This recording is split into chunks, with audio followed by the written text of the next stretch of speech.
नमस्कार साथियों, आप सभी का स्वागत है मयंक एमएलटी क्लासेस में। अपना चर्चा करेंगे राजस्थान कर्मचारी चयन बोर्ड ने रिजल्ट निकाला एनएचएम का।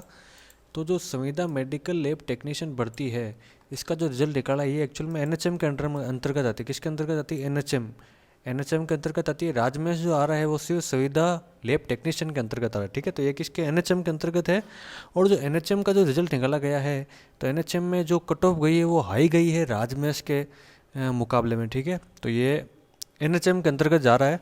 तो अपन बात करेंगे एनएचएम के अंतर्गत। तो ये देखिए, ये साफ लिखा, उक्त पात्रता जहाँ दस्तावेज संविदा मेडिकल लैब टेक्नीशियन अभ्यर्थियों को राष्ट्रीय स्वास्थ्य मिशन एनएचएम चिकित्सा एवं विभाग को प्रस्तावित की जा चुकी है। तो सबसे ज़्यादा 234 गई है जनरल कैटेगरी की एनएचएम के अंतर्गत। ठीक है, और जनरल ईडब्ल्यूएस की गई है 210 के आसपास, और जो एससी कैटेगरी 185 गई है, एसटी की गई 162, ओबीसी गई है 220 के आसपास। ठीक है, और ये कंप्लीट है। और ये है ना, ये केवल किसके लिए है? मेनली ये है एनएचएम के लिए।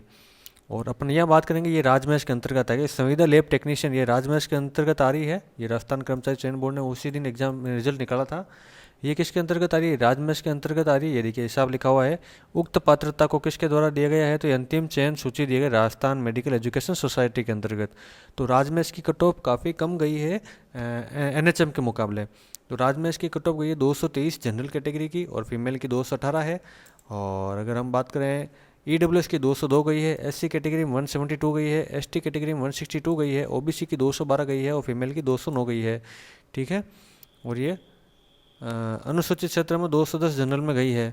ठीक है, ये काफ़ी हाई है 210। तो जनरल में टीएचपी एरिया में 270 काफ़ी अच्छी है। ठीक है, और यही है फाइनल रिजल्ट। तो और आपके कितने नंबर आए हैं? अगर आपके देखिए, उसमें जब आपको फॉर्म भरवाया गया था तो आपसे दो ऑप्शन मांगे गए थे, फर्स्ट चॉइस या सेकंड चॉइस। अगर आप दोनों में से कोई भी एक भी कट ऑफ क्लियर कर रहे हो तो आपका सिलेक्शन तय है। बस आपकी जगह बदल जाएगी, या तो आप एनएचएम में जाओगे या फिर राजमेश में जाओगे। अगर आपके अच्छे रैंक है और अगर आपने अच्छे नंबर लेके आए दोनों कट ऑफ से, तो आपने जो फर्स्ट चॉइस भरी थी वो मिल जाएगी। और अगर आपने एक कट ऑफ तो क्लियर करो लेकिन दूसरी वाली कट ऑफ क्लियर नहीं कर पा, जो कट ऑफ क्लियर करो उसमें आपको ज्वाइनिंग मिल जाएगी। आपको चिंता करने की बात नहीं है। ठीक है, तो काफ़ी एनएचएम की काफ़ी हाई गई है ये देखा जाए तो राजमेश के मुकाबले।